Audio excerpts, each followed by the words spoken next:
All right, so last Tuesday we talked about a woman who was accidentally out here passing down the same pain that broke her. And some of y'all were in my inbox like, BB, how do I stop doing that? And I get it. You love your kids. You're trying to do better. But somehow you keep reacting just like your parents did. Spoiler alert, that's because your childhood never left you. No, it didn't. It's just now running the show from the back seat. So today we're breaking it down. How do you recognize it? How do you stop repeating it? And how do you finally heal? Because listen, healing isn't just for you. It's for the ones coming after you, those little ones. So let's get into it. Ever had a moment like, why am I like this? Like you swore you'd be different. You would not be like your parents, but here you are just repeating the same old actions. Why?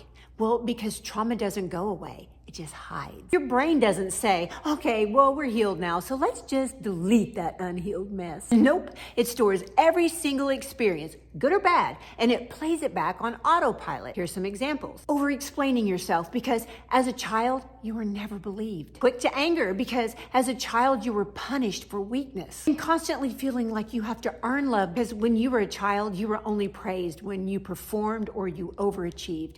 No other reason. So Psalms 147:3 says this, He heals the brokenhearted and He binds up their wounds. But here's the catch. You cannot heal a wound that you won't even look at. So how do you catch yourself before repeating the behavior? Step 1, pay attention because if you want to change the pattern, you have to catch the pattern first. Here's some red flags that if you're parenting or just living from an old wound, you get triggered really fast over the tiniest, smallest things. You find yourself using the same phrases that your parents did. Not the good ones. And you avoid hard conversations because conflict equals danger. So the fix would be to pause and ask yourself, is this feeling or this reaction that I'm having, is it about right now or is it about back then? That moment of awareness, that's your chance to change the story.